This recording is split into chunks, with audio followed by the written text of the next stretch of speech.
आइए सुनते हैं आज की कहानी गरीब की दिवाली। ये कहानी बादलपुर गांव में रहने वाले भोलाराम की है, जो एक फैक्ट्री में काम करता था, जो अब बंद हो गई है। उसकी बीवी को मरे हुए सालों हो गए हैं। उसकी एक बेटी है जो विकलांग है। उसका नाम गौरी है। भोलाराम ने उसको बताया नहीं था कि उसकी नौकरी छूट गई है।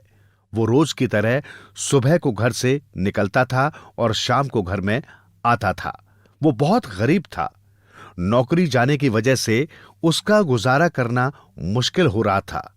एक दिन जब शाम को भोलाराम घर पे आया, उसने अपनी बेटी को आवाज लगाई, गौरी, गौरी। गौरी बैसाखी के सहारे चलकर बाहर आ गई।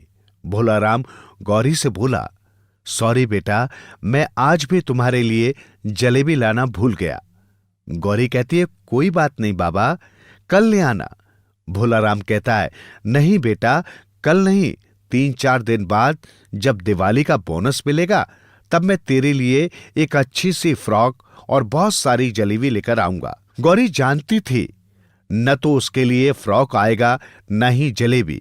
वो ये भी जानती थी कि उसके पिताजी की नौकरी जा चुकी है। वो कहीं जाकर 2 पैसे की मजदूरी करके घर चलाते हैं। देखते ही देखते दिवाली भी आ गई। भोलाराम सबको देख रहा था। सब अपने घर वालों के लिए कपड़े खरीद रहे थे और मिठाइयां ले रहे थे। वो मन ही मन सोचने लगा, काश मेरे पास भी पैसे होते तो मैं भी अपनी बेटी के लिए कपड़े खरीदता, मिठाई और जलेबी भी खरीदता। वो सोचता हुआ सड़क पर आगे चलता गया। अचानक उसकी नजर एक दुकान के बाहर टंगी फ्रॉक पर पड़ी। वो उसको खड़ा होकर देखने लगा। उस दुकान का मालिक बाहर निकला और बोला, तुम यहां खड़े हो, चोरी करने का इरादा है क्या? भोलाराम बोला, नहीं साहब, मैं तो इसे अपनी बेटी के लिए खरीदना चाहता हूं। ये कितने का है? दुकानदार बोला, ये तुम्हारी औकात से बाहर है। औकात से बाहर, ये शब्द भोलाराम के कानों में गूंजता रहा। वो पूरा दिन दिहाड़ी की तलाश में रहा, लेकिन उस दिन उसे कोई काम नहीं मिला। काम ढूंढते ढूंढते उसे शाम हो गई। आज उसकी जेब में सिर्फ 5 रुपए ही थे। वो उदास मन से घर पहुंचा। गौरी बोली, क्या हुआ बाबा, चेहरा इतना उतरा हुआ क्यों है? भोलाराम घबराई हुई अटकी सी आवाज में कहता है, कुछ नहीं बेटा, मेरे पेट में थोड़ा दर्द है, मैं आराम करूंगा तो ठीक हो जाऊंगा।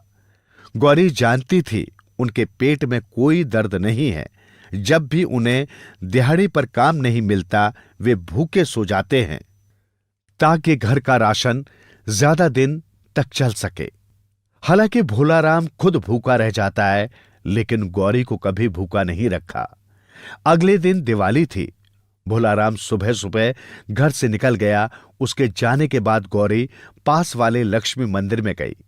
लक्ष्मी मां की मूर्ति के सामने खड़ी होकर बोली, हे मां, आज दिवाली है, लेकिन मेरे पास तेरे सामने दिया जलाने के लिए न तो दिया है न ही बाती है।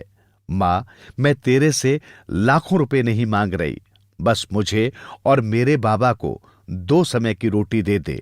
मां, मेरे बाबा को काम दिला दे मां। ऐसा कहकर गौरी रोने लगती है। वहीं दूसरी तरफ भोलाराम काम की तलाश में इधर उधर भटक रहा था। वो मन में सोच रहा था, बस आज इतने पैसे कमा लूं कि अपनी बेटी के लिए जलेबी लेकर जा सकूं। वो सोचता हुआ आज भी उसी दुकान के पास पहुंच जाता है जहां उसने कल वो फ्रॉक देखी थी। लेकिन आज उस दुकान के मालिक ने उसे डांटा नहीं, क्योंकि वो बहुत जल्दबाजी में था। जल्दबाजी के कारण उसके हाथ से एक बैग गिर जाता है। वो मालिक कार लेकर वहां से चला जाता है और भोलाराम उस बैग को उठा लेता है और उसे खोलता है। उस बैग में उसे बहुत सारे पैसे मिलते हैं। वो इतने पैसे देखकर शॉक हो जाता है और मन ही मन कहने लगता है, वाह, इतने सारे पैसे, इनसे तो मेरी सारी जरूरतें पूरी हो जाएंगी।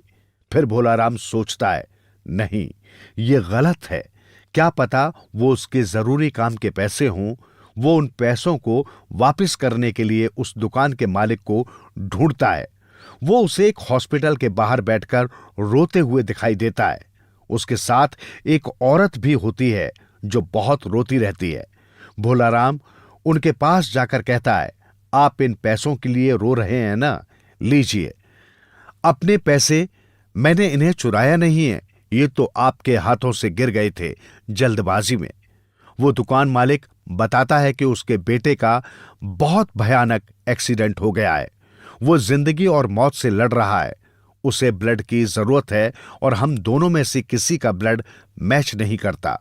और जिसका करता था, हमने उससे मदद मांगी तो उसने बहुत सारे पैसे मांगे।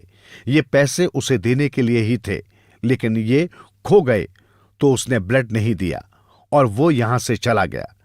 उनकी बातें सुनकर भोलाराम की आंखों में आंसू आ गए।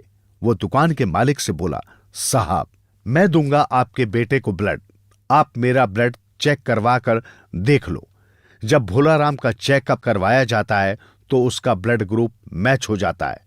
भोलाराम उसे 1 यूनिट ब्लड दे देता है।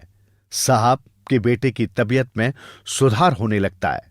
साहब खुश होकर भोलाराम से कहता है, मैं तुम्हारा एहसान कभी नहीं भूल सकता। वो उन पैसों से भरे बैग को भोलाराम को देता है, लेकिन भोलाराम उन्हें लेने से मना कर देता है। साहब को वो पुरानी बात याद आ जाती है जब उसने भोलाराम को वहां से भगाया था। वो भोलाराम के पैरों में गिर गिर कर माफी मांगने लगता है। भोलाराम वहां से अपने घर की तरफ चला जाता है। उसकी आंखों में आंसू होते हैं। वो जब घर पहुंचता है तो देखता है उसका घर दिए और लाइट से जगमगा रहा है। उसकी बेटी घर से बाहर निकलती है। उसने देखा, उसने वही फ्रॉक पहनी हुई है जो उसने उस साहब की दुकान पर देखी थी।